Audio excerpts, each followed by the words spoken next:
morning! Magandang umaga sa lahat. Hello, yeah, good morning. Good morning, yan. At muli, nais nating batiin yung mga bagong natin na kasama. Si Maverick at saka si Josephine. Yan. Okay, at babatiin din natin yung mga kapatiran na natin na nasa online. Okay? So, katulad po ni Joy at saka ni Ate Sinta sa New York. Good morning po. At maging si Ate Vicky sa California. Mga regular natin na mga kapatiran sumasama. At maging si Ate Weng sa Singapore. Ate Weng, andito po buong pamilya nyo. Huwag kayo mag-alala. Ayan. Andyan po si Jekon, si Janelle, si Renzo, at saka si Kenneth. Kompleto po ang pamilya, Ate Weng. Okay? So, nice din po nating batiin si Kuya Bien at saka si Ate Annabel sa Laguna, si Tita Ching sa San Mateo, si Nati sa Marikina, si Ate Tess sa Quezon City, at saka si Jeran. Jeran. May sakit ba si Jeran? Ha? Ano sa Thailand? Kaya naman pala. Okay, pero kahit papano, kahit nasa Thailand si Jeran, ay kasama natin siya ngayon. Welcome, bro. Siyempre, kasama din niya si Gay doon. Okay? At maging si meron akong hindi na... Ayun, si Jenalyn. Si Jenalyn ay nasa Pangarap, pero nandito naman yung anak niya, si Charis. Yan. Welcome po sa inyong lahat. Salamat po sa inyong pagsama sa aming pananambahan. At pagkatapos, tayo ay naglingkod sa Panginoon sa pamagitan ng pagkakaloob. At pagkatapos po noon, ay nagkaroon din tayo ng fellowship, welcoming for one another. And this time, makikinig na po tayo ng salita ng Diyos. Okay? So, yun po yung pinaka-program natin. Praise and worship, the fellowship, the giving, and the word. Okay? So, mamaya po magkakaroon tayo ng breaking of the bread. Okay? Communion. At nais ko rin pong i-announce pala yung ating pong youth and singles fellowship. Okay? Meron tayo mamayang 2:00 kasi hindi ako pwede sa third Sunday. Third Sunday si Pastor Jello ang makakasama nyo. Dahil sa mag-i-speak po ako doon sa mga young professionals ng NCC regarding postmodernism and the Christian identity. Okay? So mamaya tayo makita, mga kabataan, kids. At nung nakaraang buwan, diniscuss natin yung stress management. Mamaya po itutuloy natin yon. We will measure your stress level at kung paano natin ito ma-overcome. Yun po ang mga topic ko ngayon sa mga kabataan natin. Okay? So again, magkita-kita tayo ng 2:00 dito ulit, mga kapatid. And this time, mag-aral naman po ulit tayo ng salita ng Diyos. At katulad po ng nababanggit ko, every Sunday, ang pag-aaral natin ay chronological, based from the harmony of the gospel. Pag sinabi po natin harmony of the gospel, yung pong 4 gospel writers, si Matthew, Mark, Luke, and John. Okay? May mga kwento kasi kay Matthew na nabasa rin kay Mark, kay Luke, ganun din, kay John. Kaya ngayon, nakakita po ako ng isang source na meron pong chronological event na ginawa. At yung magkakapareho ang mga stories ay iisa na lang. So, hindi na tayo pa ulit-ulit na magkikwento ulit noon pagka nagpunta tayo sa ibang gospels, kundi tuloy-tuloy lang natin papakinggan ito.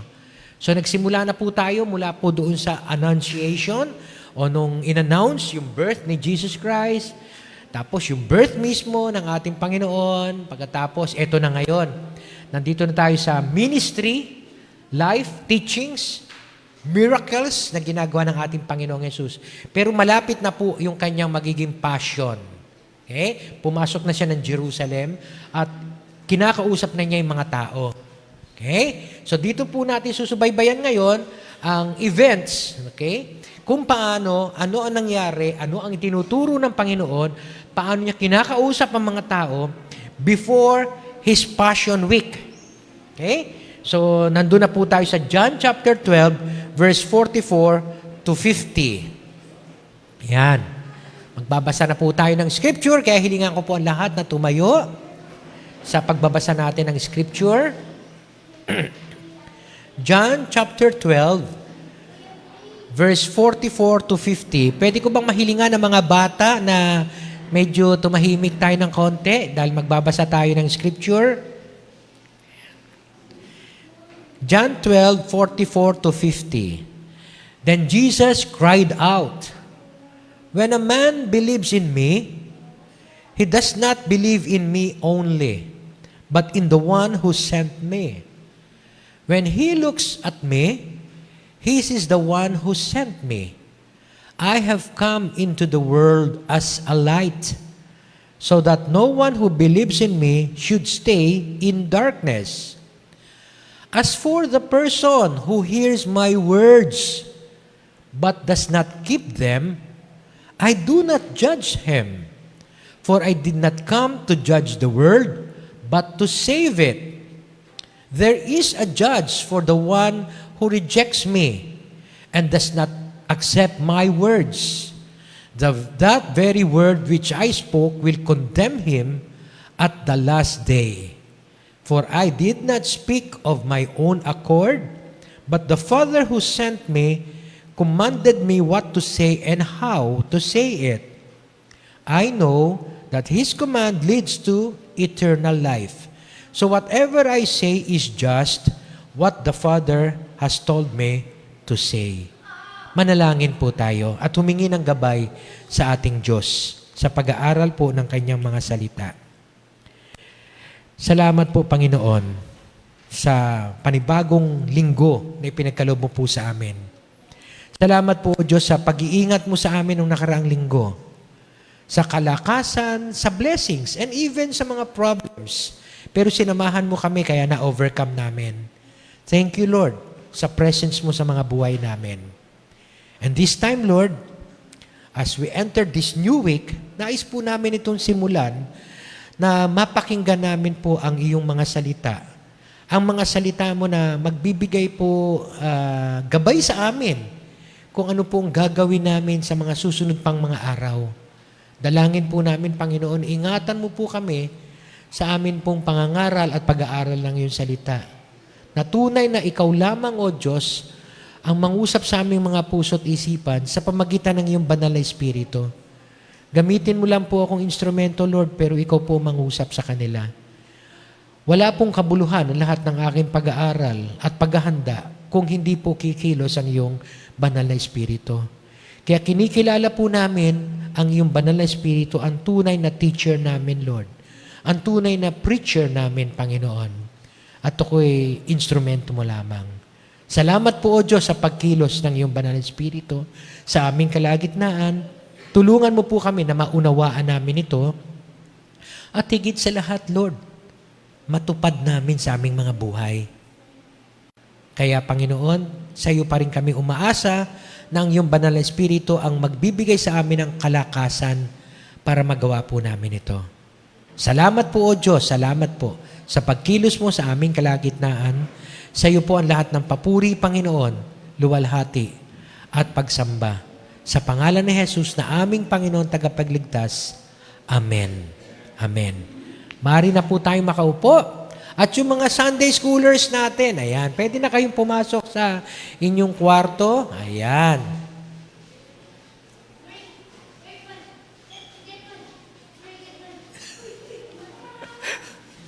Okay? Ayan yung mga next generation na, no? Anong generation na ba yan? Generation Alpha na ba yung mga yan? Parang ano? Oo, tama. Generation Alpha na yan, ano? Okay? So, hopefully, ay maipass on natin yung faith natin hanggang sa mga susunod na generation. Kami kasi yung generation namin ay unti-unti na nawawala. Okay? Malapit na tayo mawala. Ano? Kaya nga kailangan yung susunod na generation maipass on natin yung pananampalataya. At yun, tinatawag nating pananampalataya ang atin pong pinag-aaralan. Dahil nung nakaraang linggo, Naalala niyo ba kung ano ang naging topic natin? Yung tinuro ng Panginoon sa kanyang mga salita. Naalala niyo ba yun? The reasons of unbelief. May mga dahilan kung bakit may mga tao na hindi sumasampalataya sa ating Panginoong Hesus. Okay? Sinabi niya yon sa kanyang mga salita at nakita natin kung ano ang mga dahilan. Una, sa mga taong hindi sasampalataya sa Panginoon, miracles are not enough. Kahit na anong makita nilang himala, hindi nila tatanggapin. Okay? So kulang pa rin, maghahanap sila. Why? Because their hearts are hardened. Matigas talaga ang kanilang mga puso.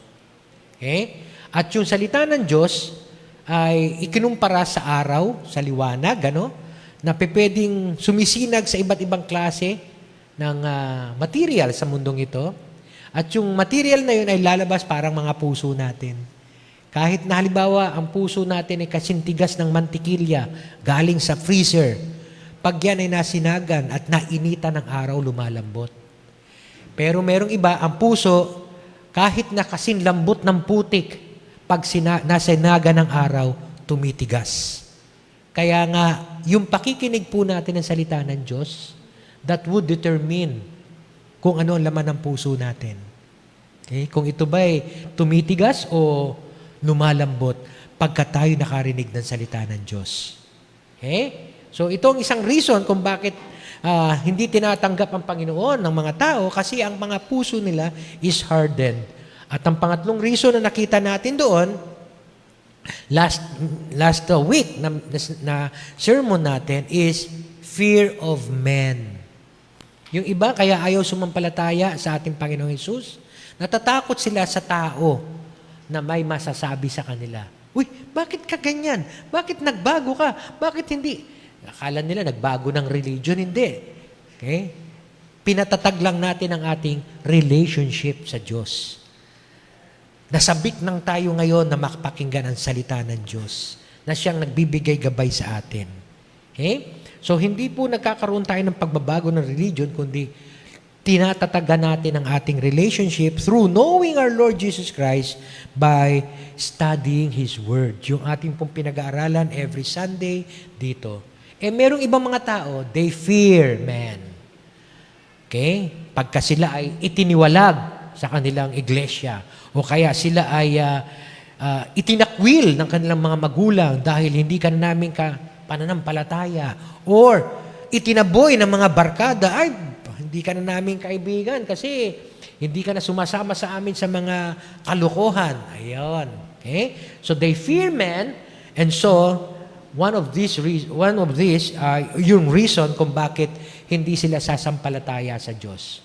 Okay? But this time, after reading the passage last week, ito yung mga sumunod na passage na mababasa natin, na ating pag-aaralan, hindi tayo lalayo doon.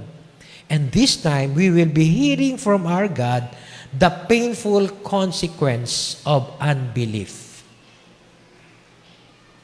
The painful consequence of unbelief. Okay? Ano mangyayari pagka hindi tayo nanalig sa Diyos? Ano mangyayari pagka tayo hindi sumampalataya sa Kanya? Sino po nakatanggap na dito ng final notice, halimbawa, ng isang bill? Halimbawa, electric bill, Meralco, o Prime Water. Ayan. Mga final notice, ano? Anong gagawin natin pagka may final notice na? Di ba? Dali-dali tayo pupunta sa Meralco. Okay? Dali-dali tayo pupunta sa Prime Water District para magbayad. Okay? Bakit? Ay, alam mo, mapuputulan ka eh. Ng either tubig or kuryente. Meron pang isang kwento kasi ako narinig na nung dumating doon yung mama na nakatanggap ng final notice, agad-agad nagpunta ng Meralco, sabi niya, magkano ba dapat kong bayaran? Okay? Sabi nung billing company, ay, ganito po kalaki. Sana, nabayaran ko agad dyan kung nagkaroon sana ako ng first notice. O, di ba? Bakit kasi final notice agad? Wala bang first notice kayong di binibigay? Sabi niya, ay, dati po nagbibigay kami ng first notice. Ngayon, hindi na po kami nagbibigay ng first notice eh. Final notice na. Bakit? Kasi mas effective po pag final notice na eh. Pag first notice, hindi pa pinapansin eh. Okay?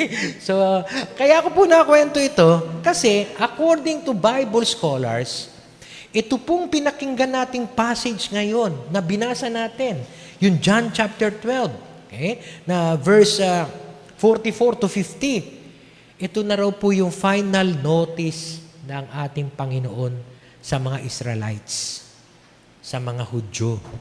Ito na yung final notice, okay? Na sinabi daw ng Panginoong Hesus sa mga tao. And after that, yung mga susunod na kwento, ang ating Panginoon ay kinakausap na lang ang kanyang mga alagad. Okay? At magkakaroon pa rin sila ng encounter with other religious leaders, pero ito na yung pinaka-final notice of exhortation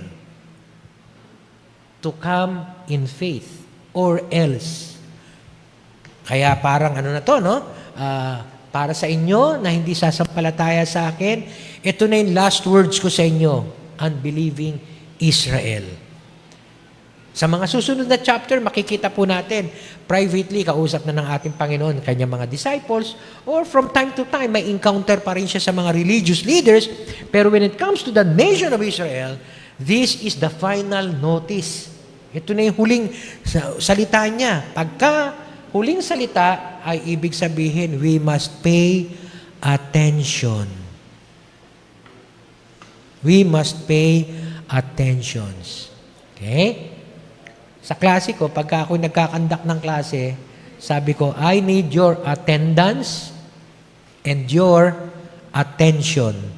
Dahil kahit present kayo, pero wala yung attention ninyo, right? Di ba? Kung saan-saan gumagala ang ating isip, o kaya panay ang cellphone natin, walang mangyayari.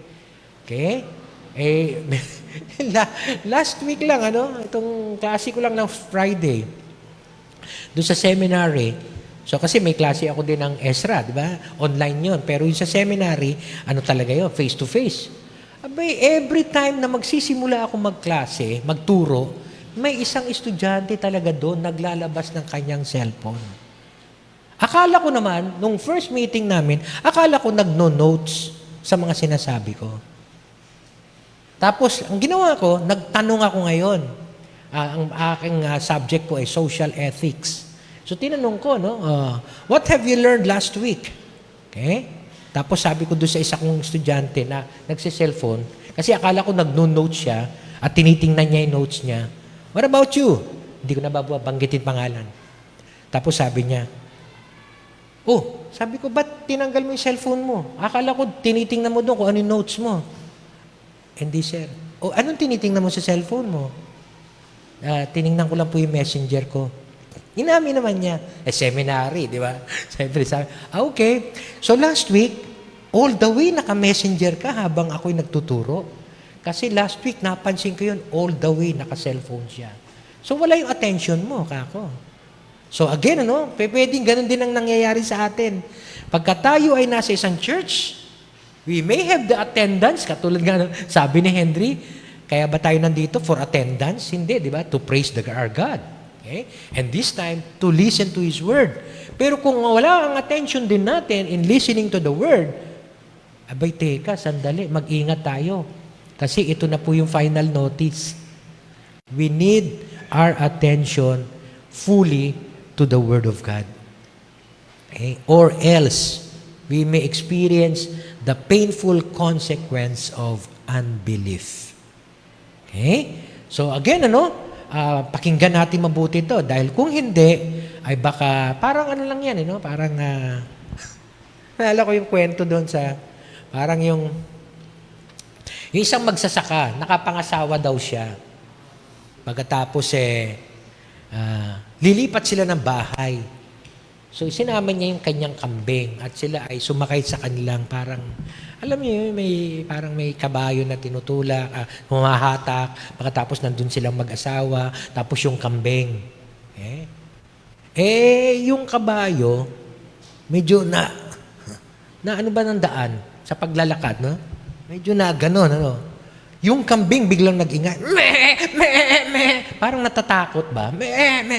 Sabi nung magsasaka, shh. Gulat yung misis niya. Kasi sinabihan nung magsasaka ng gano'n, tumahimik yung kambing. Di, biyahe ulit sila. Pagkatapos muntik na naman madapa yung kabayo, kaya medyo umingay na naman uli yung kambing. Me, me, me. Tapos sabi nung magsasaka, shh! Tumahimik yung kambing uli. Bilib na bilib yung misis. Pero mo, senyas lang, tumatahimik yung alagang kambing. Ang galing. Di, biyahe uli. Eto na ngayon. Nagano na naman uli yung kabayo. Me, me, me. Biglang nilabas nung magsasaka yung kanyang shotgun. Bang! Patay yung kambing. Nagulat yung asawa. Ano ka ba? Bakit mo pinatay agad yung kambing? Nag-iingay lang kasi siyempre natatakot dahil sa... Shh! Sabi ng magsasaka. Mga kapatid, ito'y final notice na ng ating Panginoon. Baka matulad tayo sa kambing, Pero hindi, Ganun talaga, Bawat salita ng Diyos, dapat may binibigay natin ang buong atensyon natin. Or else, we may also experience the painful consequence of unbelief. Okay? So tingnan po natin, na kung ano yung tinatawag na painful consequence of unbelief. Ano ba kaya sa palagay ninyo ang mangyayari pagka tayo ay hindi sumampalataya, hindi makinig sa salita ng Diyos? Ano kaya ang mangyayari? Okay? Isa lang po ang nakasulat doon. And that is judgment. Magkakaroon ng paghuhukom. Sabi po ng ating Panginoon doon sa verse 47 and verse 48, yung binasa natin kanina, as for the person who hears my words, but does not keep them, that's equivalent to unbelief daw Sabi ng mga Bible scholars I do not judge him. Oops, yun naman pala pastor Hindi naman pala sila husga ng Panginoon di ba? Bakit sinabi mo judgment? Wag po natin putulin. Mamaya kasi may pagkasunod pa yan.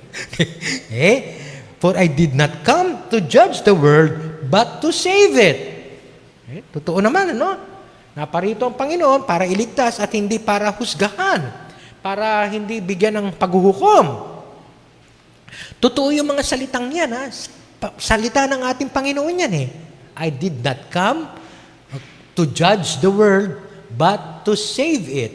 Tandaan natin, sinabi ng Panginoong Jesus yan. At kung titingnan natin, meron siyang sinasabi na judgment dyan.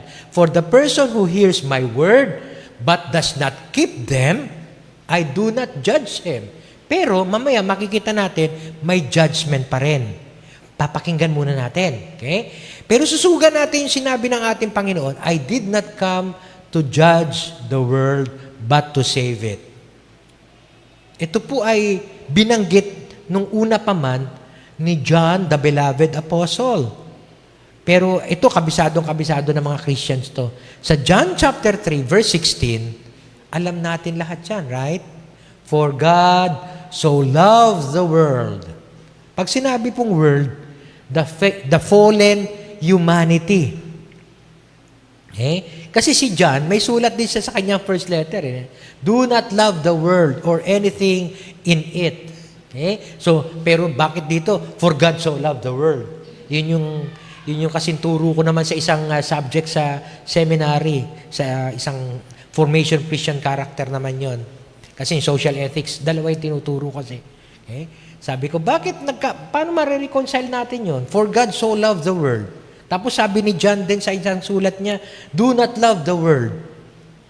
Paano ba natin i-reconcile to?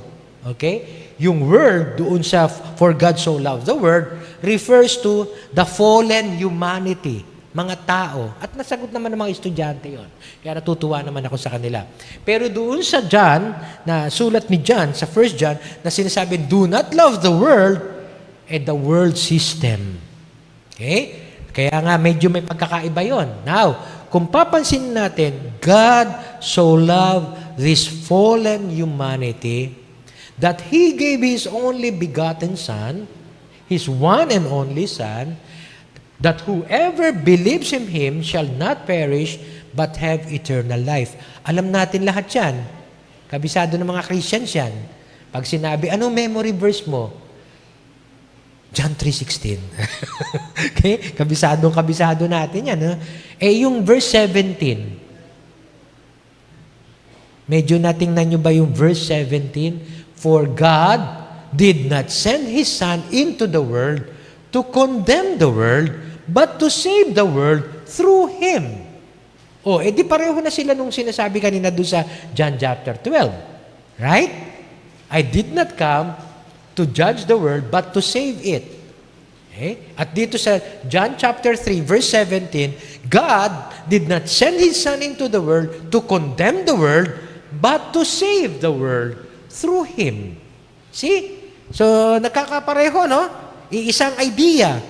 Jesus Christ did not come to this world to condemn or to judge, but to save. Kaya di ba, may comment, di ba, Ate Portia, no, na hindi dumating si Jesus para i-judge ang mundo. Okay? Pero ito, yung mga talata na magpapatunay na hindi nga talaga i-judge ni Jesus ang mundo doon sa kanyang pagdating. Now, hindi po rin natin nabasa yung verse 18. Tingnan niyo yung verse 18, ha? Whoever believes in Him is not condemned. I-analyze natin, ha? But whoever does not believe stands condemned already. Nakita niyo ba yon? Napansin ba natin yon? Yung mga sumampalataya sa Kanya, is not condemned or is not judged. But whoever does not believe stands condemned already. Hinusgahan na yung mga taong hindi sumasampalataya sa Kanya because he has not believed in the name of God's one and only Son. So, paano nangyari yun? Hindi ka pa nga sumasampalataya, condemned ka na? Hindi ba pwedeng tingnan muna kung sasampalataya tayo o hindi? Bakit hindi ka pa sumasampalataya, condemned ka na? Whoever does not believe stands condemned already. Because that is what the Bible says. All men have sinned and fall short of the glory of God. Lahat ng tao ay makasalanan. Lahat po tayo makasalanan. Wala pong exceptions doon. Pati po si pastor, makasalanan. All have sinned. Yun ang sabi ng Bible. Romans 3. All have sinned and fall short of the glory of God. And the wages of sin is death. Okay? So, ang kabayaran ng ating kasalanan ay kamatayan. So, all stand condemned already. Lahat tayo kasi makasalanan. Lahat tayo deserving sa dagat-dagatang apoy. And the wages of sin is death. Kaya lahat tayo, during our time, stand condemned already. Okay? But, the gift of God is eternal life through our Lord Jesus Christ. Alam ng Panginoon na lahat ng tao ay makasalanan, walang sino man ang mabuti, at ang lahat ng tao ay pupunta sa dagat-dagatang apoy, may eternal punishment. So, He sent His only begotten Son to save us. Okay? So, lahat tayo stand condemned already. Yun yung sinasabi doon. Whoever does not believe stands condemned already. So He sent His only begotten Son so that whoever believes in Him shall not perish but shall have eternal life. Whoever believes in Him is no longer condemned. Okay? So makikita po natin, ito po ang tinuturo ng Biblia. Lahat ng tao, makasalanan at tayong lahat ay pupunta ng dagat-dagatang apoy. Pero, ganun na lamang ang pag-ibig ng Diyos. Ibinigay niya ang kanyang bugtong na anak. Dahil kung tayo lang, hindi natin kaya iligtas ang ating mga sarili. So binigay niya ang kanyang bugtong na anak upang mapako sa krus at sa pamagitan niya, sa pamagitan ng ating pananalig at pananampalataya sa kanya, imbis na tayo ay mapunta sa dagat-dagatang apoy, maisasama niya tayo sa kanyang kaharian. Whoever believes in Him is not condemned, but whoever does not believe, hanggat hindi tayo sumasampalataya sa ating Diyos, we stand condemned already. So, yun pong kalagayan ng tao. Ito po'y katotohanan na sitwasyon ng tao. We stand condemned already. Kaya wala nang judgment na kailangan kung tutuusin. Maliban lang kung tayo'y sasampalataya. Okay? Doon tayo mawawala ng judgment. Kaya nga ngayon, kung titingnan natin sa mga verses na yan, eh parang hindi talaga dumating si Jesus para tayo'y husgahan. Kundi tayo'y iligtas. Tama? No judgment at all. Kundi ang offer niya, salvation. Accept Him as your Savior and Lord, and you will be saved. Believe in the Lord Jesus Christ, and you will be saved. Acts, di ba? Sa Acts, binanggit din yun. Acts 16. So again, it is more of salvation rather than judgment. Pero teka, tingnan po natin yung mga ibang mga verses sa Bible. Sa Acts chapter 10, verse 42, He commanded us, sabi ni Luke, to preach to the people and to testify that He is the one whom God appointed. He is the one, Jesus, referring to Jesus Christ. He is the one whom God appointed as judge of the living and the dead. Akala ko ba He will not judge the world? Eh bakit dito, He is the one appointed by God to judge the living and the dead? Diba? Parang may contradiction yata, Di ba? Sabi nung John, at saka John chapter 3, John chapter 12, Jesus Christ did not come to judge the world, but to save it. Pero pagdating sa Acts chapter 10, verse 42, we must preach to the people and testify to the people that Jesus is the one whom God appointed as judge of the living and the dead. Abi, teka, bakit ganun? Mali ba pagkakilala nila kay Jesus? Ang pagkakilala ba nila kay Jesus as judge and not Savior? Bakit judgment ang binibigay dito?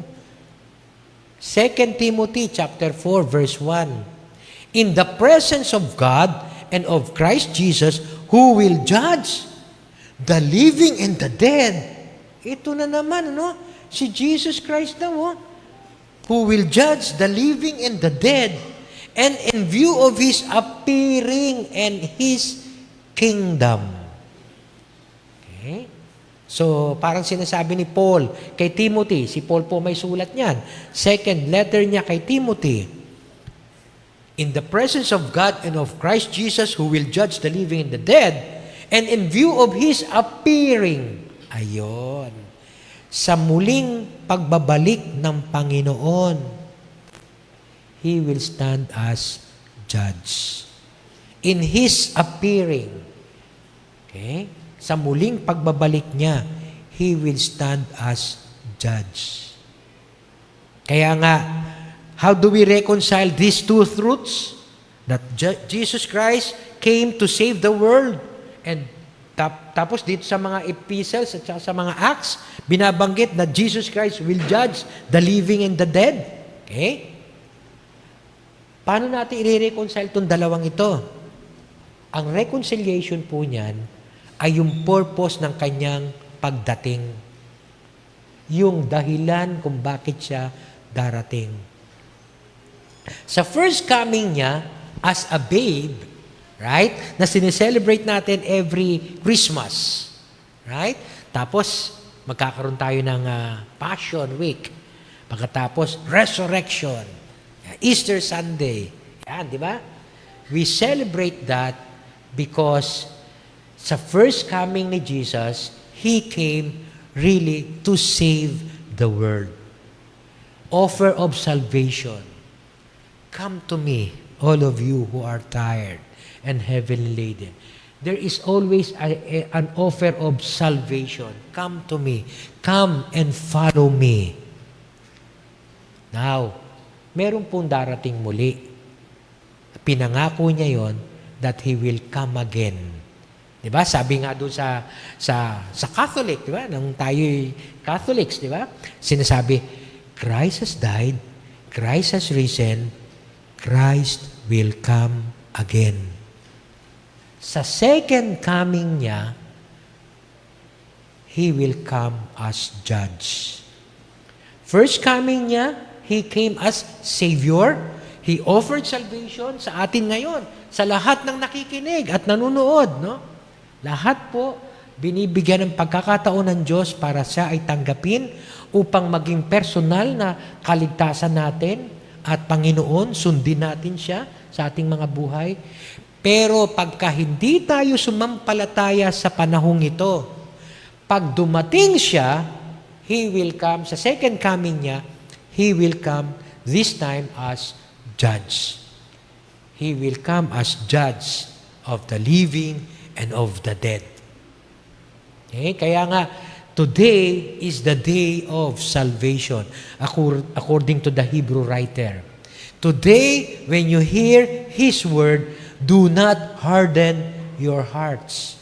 Sinabi din po yun sa Hebrews. Kaya nga ngayon, mga kapatid, ito na ngayon ang napapakinggan natin, ang kanyang mga salita.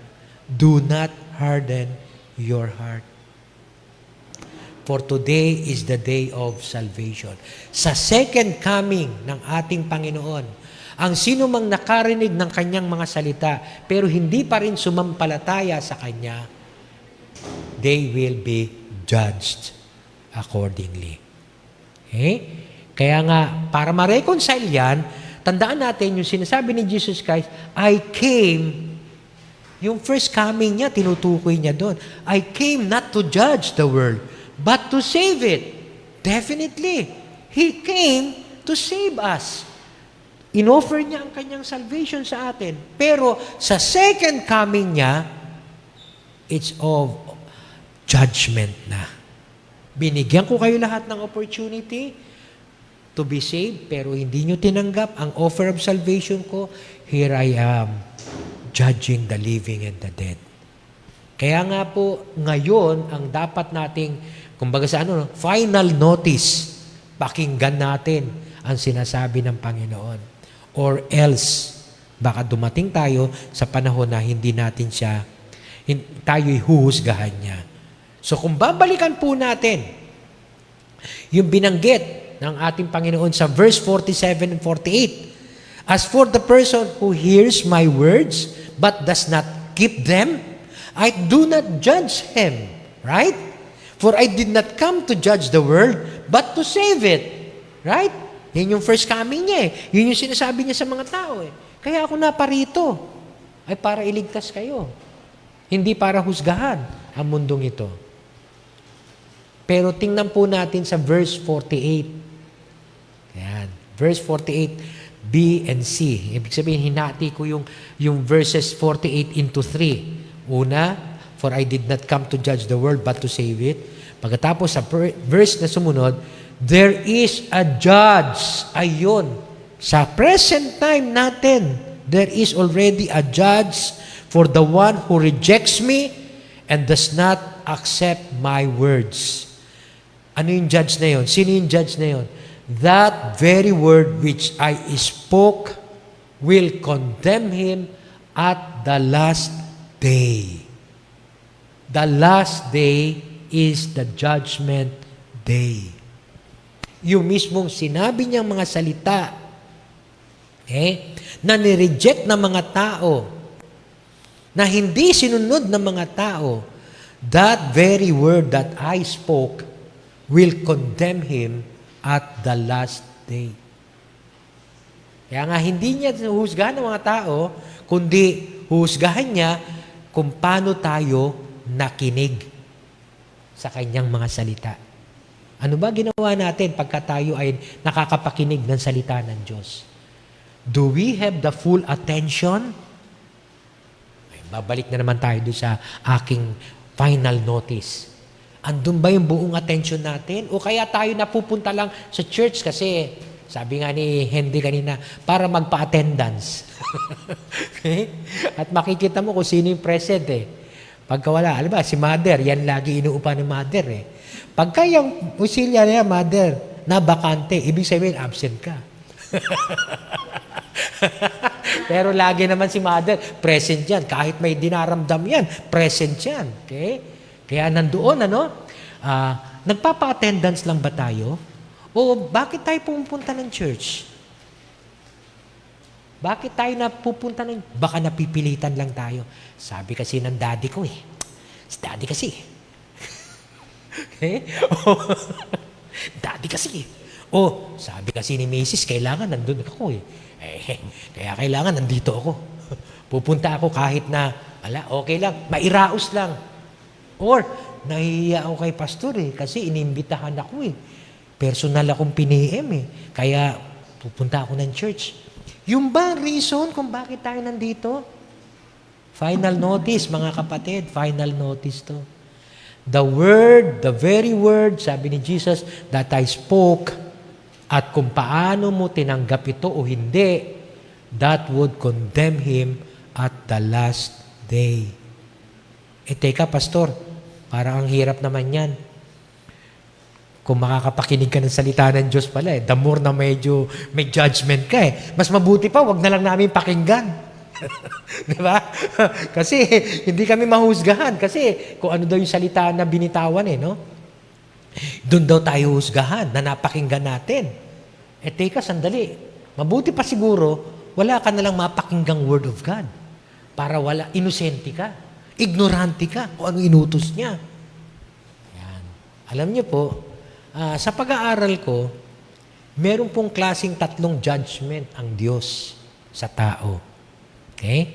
At ito'y mababasa natin sa Romans. Ang unang judgment ng Diyos is all about His creation. His creation testifies who God is. That God exists. Itong judgment na to ay para sa mga atheist. Yung ayaw talaga sumampalataya, hindi naniniwala na may Diyos. Kaya entirely, hindi sila naniniwala na may Diyos. But the creation itself speaks that God exists. Saan ka ba naman nakakita ng ulap na maya't maya nababago ang itsura? O nung blue sky na yan, na kahit saan ka magpunta, nandiyan. Sinong tao ang nag-create niyan?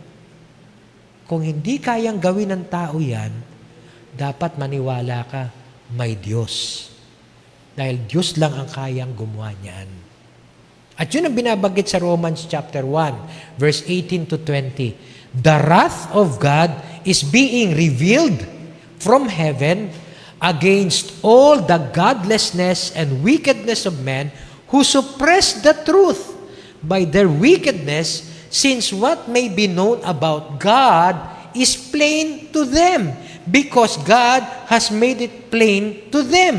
For since the creation of the world, God's invisible qualities, kahit hindi nila nakikita ang Diyos, pero dahil sa creation of the world, pinakita kung anong merong quality ang ating Diyos. His eternal power and divine nature has been clearly seen, being understood from what has been made. Ayan maiintindihan mo sa kanyang creation na merong Diyos, so that men are without excuse. Kaya walang excuse yung mga ayaw maniwala sa Diyos. na hindi totoo na may Diyos. Walang Diyos daw, likha lang daw tayo. Ang Diyos ay likhang isip lang ng tao na ipinas on then from one generation to another. Okay? Pero yung creation na yan pong magpapatunay na merong Diyos. Siguro narinig yun na yung kwento ko, no? Nung araw. Nung ako'y tumatambay doon sa may simbahan ng may kawayan. At inaantay ko kasi ang pag-uwi nila Porsche. May kasama akong bike. Kasi nagbabike lang po kami. Sinusundo ko siya, naka-step nut yan. Nakahawak na ganun, nakatayo sa likod ko. Mula po doon sa may kawayan na school niya, institute ba yun, mami, no? Uuwi kami ng subdivision. Okay? Bike lang yun. Mga 3 to 4 kilometers din. Ngayon, habang inaantay ko siya, tatambay ako sa may simbahan.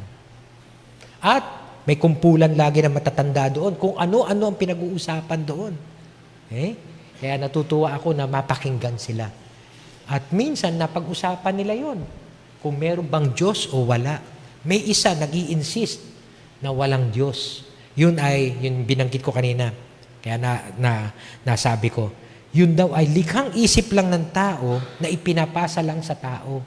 Halimbawa, sino ba may sabi sa'yo na may Diyos? Diba, nanay mo. Sino nagsabi sa nanay mo? Siyempre, yung nanay, mga magulang niya o mga lolo't lola mo. Sino? Puro ganun lang. Likhang isip lang ng tao. Ako po hindi pa Christian noon. College days ko pa lang noon. At talagang inaano siya, no? Kinukontra siya ng ibang mga kasama niya. Sinasabi nila na merong isang may kamay na may hawak sa mga mundo, na kung hindi hahawakan ng Diyos sa mga mundong ito, ay tayo ay sasabog. So medyo scientific yata yung approach nila. No? Pero nung wala nang kumakausap sa kanya, kasi siya lang mag-isa, ang may paniniwalang walang Diyos, nakita niya ako, ikaw ba, boy? Naniniwala ka ba na may Diyos? Opo. Yun ang sinabi niya sa akin. 'Di ba, mana-mana lang yan. Inulit niya yung sinabi sa mga iba. Ang sagot ko lang sa kanya, alam niyo, tay, nakikita niyo po ba yung simbahan na yan? Ang ganda ng pagkakagawa, no? Ay, oo. Kilala ko, may gawa niyan. Kasi matanda na yan. Okay? So, talaga? May edad na po yan, ha? Siyempre, sinabi sa akin kung sino mga naggumawa niya. Okay.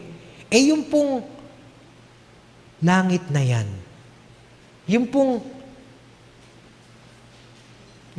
asul na langit at saka yung ulap na puti, sino po ang may gawa niyan? Sino pong tao ang may gawa niyan? Precisely yung po sinabi ko talaga sa kanya. Sinong tao may gawa niyan? Kilala niyo rin po ba? Tumahimik siya. At sinabi ko sa kanya, alam niyo po, kung hindi niyo po kilala ang taong gumawa niyan, yun po magpapatunay na may Diyos. Dahil hindi po kayang gawin ng tao yan. Diyos lang ang may tanging gawa niyan. Kaya ang unang judgment ng Diyos, doon sa mga taong ayaw sumampalataya, entirely, hindi naniniwala na may Diyos, yung creation mismo will testify who God is. His eternal power, His divine nature. Okay? Ipinakita, clearly seen, being understood from what has been made. Okay? So that men are without excuse. Kaya yung mga taong hindi naniniwala, they will judge, okay, by the creation itself. Ang second is yung conscience natin. Our conscience convicts us how God wants us to live. Yung mga konsyensya natin. Halimbawa, paano, noong araw, nung high school days ko, naging tanong ko sa isa kong kaibigan na siya ay papasok ng seminary, ako ay papasok ng engineering. Sabi ko sa kanya, Brad, papasok siya ng seminary, magsiseminarista. Pag nandun ka na sa loob, pakihanapin mo yung sagot doon sa tanong ko. Paano kung tayo'y pinanganak sa Japan? Noong araw, Japan pa yung sample ko Tapos, ang nakilala nating Diyos, Shintoism, o yung religion. Okay? At hindi Christianity. Paano tayo maliligtas? Kung sinasabi ng Christian faith natin, kay Jesus lang. Ang natutunan natin, ibang Diyos. Paano tayo maliligtas nun? Yun ang tanong ko sa kanya. Sabi niya, sige, pagbalik ko, galing sa seminaryo, turo ko sa iyo kung paano. Okay? Pero hindi na po niya ako nasagot doon. Dito po sa Biblia, may sagot naman pala eh. Romans chapter 2, verse 14 to 16. Indeed, when Gentiles who do not have the law, pag ang mga tao, they do not know the word, the law, okay, do by nature things required by the law, at ang ginagawa nila ay yung mga bagay na angkop din sa kautusan, they are a law for themselves. Para sa kanila, utos na yon, even though they do not have the law, since they show the requirements of the law are written on their hearts.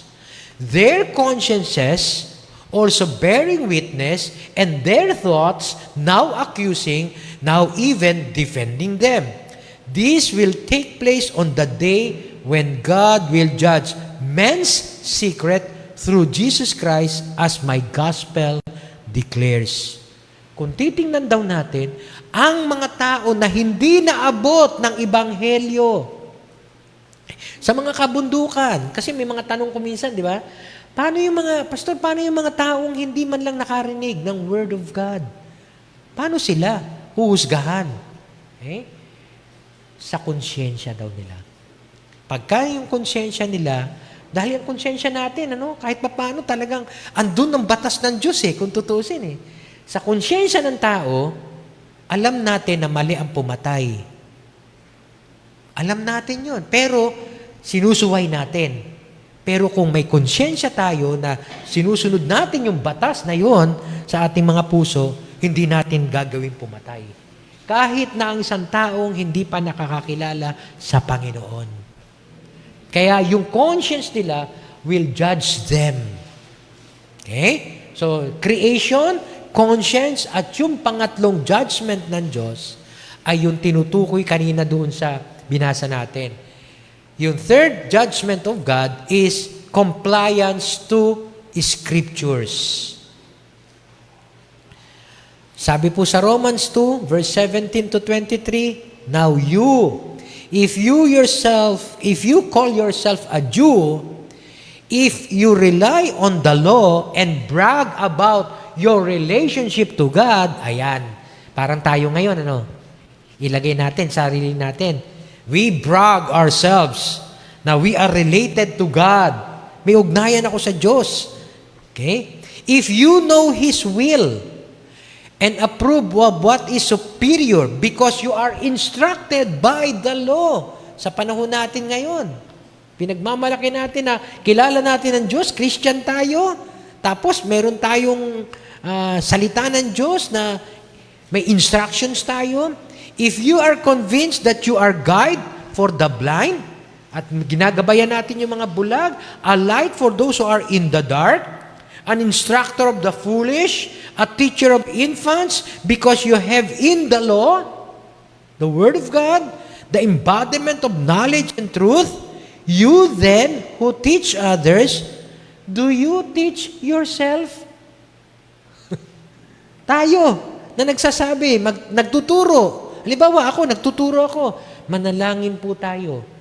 Ang tanong, ikaw ba na nagtuturong manalangin? Nananalangin ka ba? Baka naman hindi. Right? Okay? Do you teach? You who preach against stealing, do you steal? You who say that people should not commit adultery, do you commit adultery? You who abhor idols, do you rob temples? You who brag about the law, do you dishonor God by breaking the law? So ang judgment of God, when He comes, even to those who hear the Word, is through His Word. Did we comply to His Word? Kasi marami pong mga Christians ngayon, ang hindi po sumusunod. Sila'y uma-attend lang, pero hindi sumusunod sa salita ng Diyos. Okay? Marami pong mga Christians ang nakakalungkot. Husbands and wife, mag-asawa. Okay? Husbands, love your wife, pero hindi nila minamahal ang kanilang asawa. Meron silang iba. Okay? Wives, submit to your husband, pero pagdating sa church, pero pagdating sa bahay, yung lalaki nagpapasubmit sa asawa. Children, obey your parents. Mga kabataan, nandito tayo sa church. Okay? Pinapakinggan natin ang salita ng Diyos. Obey your parents. Pero hindi naman natin sinusunod ang mga magulang natin. Okay? The very words I say to you, sabi ni Jesus, will judge you in the last day. Sinusunod ba natin ang salita ng Diyos?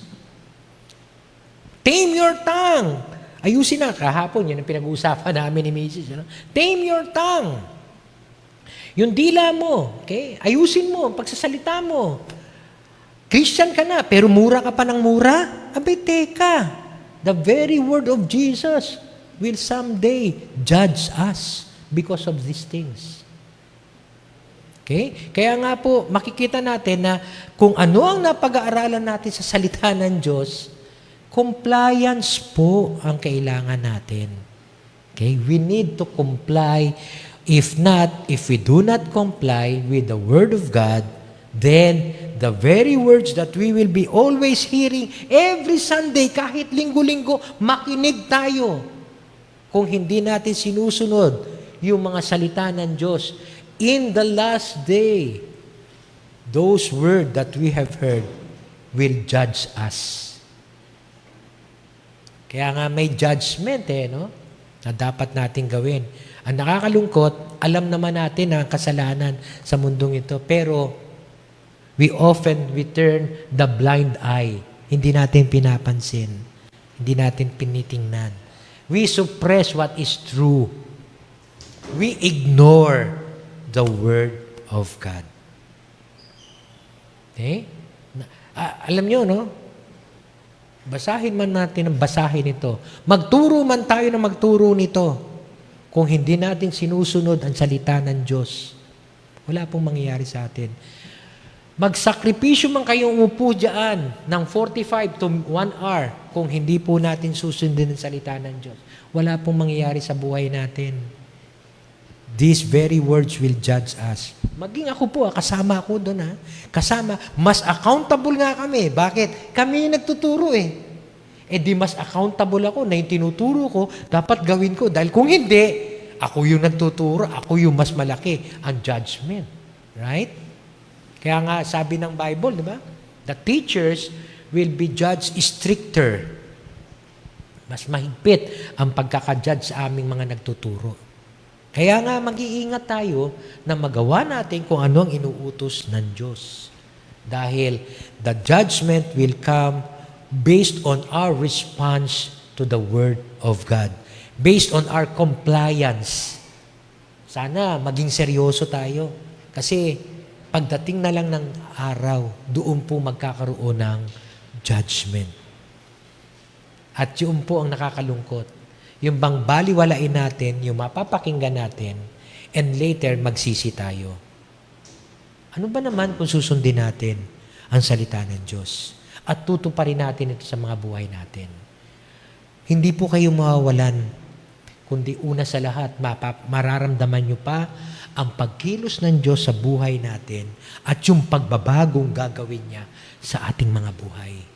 Hindi po kawalan yon. Hindi po kawalan. Okay? Sinasabi ng Panginoon, love your enemies. Anong ginagawa natin sa enemies natin? Lalo natin kinamumuhian? Judgment. Okay? Lahat po ng naririnig natin sa Bible, sundin po natin. Hindi po tayo mawawalan, rather, mabibigyan tayo ng blessing pa ng ating Panginoon. Okay? So, isa lang po ang painful consequence of unbelief, and that is judgment. So what must we do in order for us to avoid the painful consequence of unbelief? Makikita din po natin sa binasa natin kanina. Una, faith in Jesus. Faith in Jesus. John chapter 12, verse 44 to 45. Jesus cried, When a man believes in me, ayun lang eh. He does not believe on me alone, but in the one who sent me. Even to the Father. Okay? Makikita yung ating magiging faith. When He looks at me, He sees the one who sent me, the Father. Okay? Kasi sabi nga ng Colossians, Jesus is the exact representation of the Father. He is the image of the invisible God. The Father is invisible, but God, through Jesus Christ, made Him visible. Kaya parang He is the reflection of the Father. Kumbaga sa pag nanalamin si Jesus, ang makikita mo dun sa reflection, yung God the Father. When He looks at me, He sees the one who sees me. Jesus and the Father are one in essence. Both are God. Okay? 3 divine person in one God. The Father, the Son, and the Holy Spirit. Have faith in our Lord Jesus Christ. Kung sumasampalataya ka kay Jesus, iba yung nananiwala ka lang, iba yung nananalig ka kay Jesus. Iba yung naniniwala ka lang, iba yung nagtitiwala ka kay Jesus. Siguro, madalas kong makwento ito, no? Katulad ng isang tao daw na tumutulay sa 2 building, okay, sa pamagitan ng isang lubid, okay, bumabalanse lang siya. Sabi niya doon sa mga nanunood, naniniwala ba kayo na kaya kong tawirin ito? Siyempre, nakita na nila dating tumawid, kaya yes, naniniwala kami sa iyo. Tawid siya. Naniniwala, sumiga ulit siya. Babalik siya dito. Naniniwala ba kayo na kaya kong tawirin ulit ito? Yes, naniniwala kami. Tawid ulit siya. Okay? Building yun, tapos may tali lang, tumutulay lang siya doon. Pagdating niya dito, palakpakan yung mga tao. Naniniwala sila. Eto ngayon, tinanong niya, nagtitiwala ba kayo sa akin na kaya kong tawirin ito? Yes, nagtitiwala kami sa iyo. Sige, sampa kayo sa likod ko. Yun ang pagkakaiba nung nagtitiwala sa naniniwala.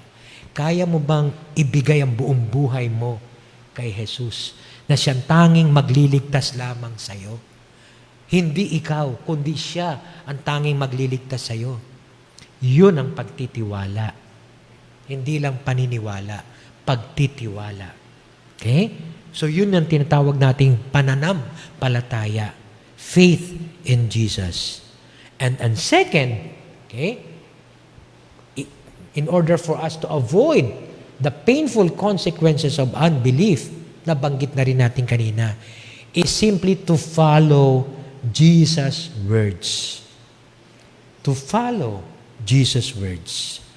Sabi po sa John 12:46, yung binasa natin kanina, I have come into the world as a light so that no one who believes in me should stay in darkness. Kung tayo talaga ay sumasampalataya at nananalig sa Panginoon, okay, hindi po tayo mananatili doon sa kadiliman. Aalis tayo sa mga gawain natin na alam nating hindi nakakalugod sa Diyos. Hindi po tayo mananatili sa kadiliman.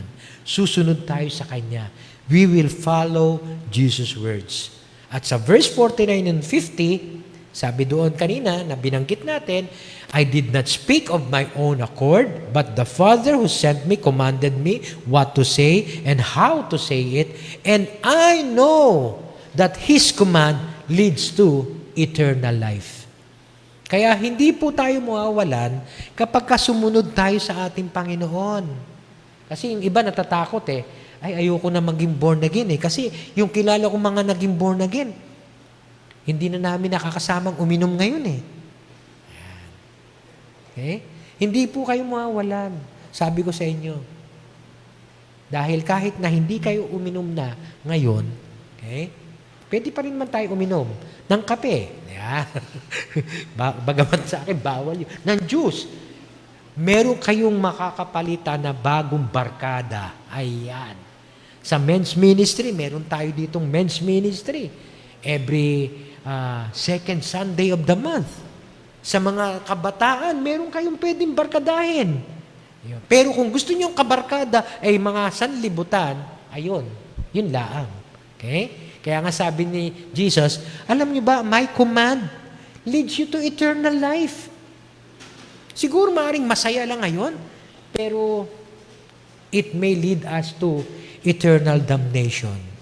Kaya nga, ang utos ng Diyos, hindi po mahirap gawin kung tutuusin. Hindi po sinasabi ng sanlibutan, mahirap sumunod sa salita ng Diyos kasi ang daming bawal. Hindi po, sa totoo lang. Galing po ako doon, ha? Alam niyo po ang kwento ng buhay ko. Kung gaano na talagang lulong ako. Okay? Barkador, carrier, ng kung ano-ano. At nasa left-leaning pa noon. Ay nako.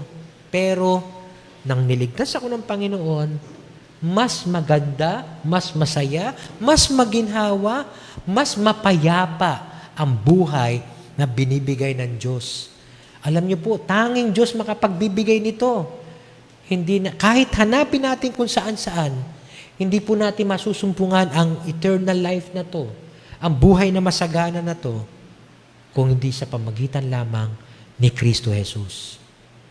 So dalawa lang po ang faith in our Lord Jesus Christ and following His words. As a challenge to every one of us, listening right now, Jesus' first coming was to save humanity from sin. On His second coming, He will come to judge both the living and the dead. Judgment comes to the people who do not believe that God exists. And judgment will also come to those who hear His words, yet do not do what it says. As St. James said in his letter, do not merely listen to the word and so deceive yourselves. Rather, do what it says. Manalangin po tayo. O Lord, narinig po namin, Panginoon, ang final notice mo regarding trusting you. Patawarin mo po kami, Panginoon, kung may mga pagkakataon na ang layunin po namin sa pagdalo ay hindi para papurihan ka or para mapakinggan ang salita mo, kundi pagbigyan lang ng ibang tao. Patawarin mo kami, Panginoon. At narinig din namin, Lord, na sa muli mong pagbabalik, you will come as judge. Lord, ayaw po namin masama sa mga tao na mahuhusgahan mo dahil sa mali or matigas sa mga puso nila. Even yung pong nakarinig ng salita mo pero hindi namin tinupad. Lord, patawarin mo kami noong mga nakaraang araw, linggo, buwan at taon. Kung ganito po ang aming attitude, patawarin mo po kami, Panginoon. Nais po namin, Panginoon, na sa muli mong pagbabalik, datnan mo kaming handa, datnan mo kaming tumutupad ng kalooban mo at ng iyong mga salita. Tulungan mo po ang bawat sa amin na paghandaan namin ang muli mong pagbabalik. Salamat po, O Diyos, sa final notice na napag-aralan namin ngayon. And we hope, Lord, sa mga susunod pang linggo, matutunan pa namin kung ano ang mga kalooban mo, ang mga ituturo mo sa iyong mga disciples. Dalangin po namin, Lord, na bigyan mo kami ng conviction ng Holy Spirit na dumalo muli sa susunod na linggo. Salamat po, O Diyos. Salamat po.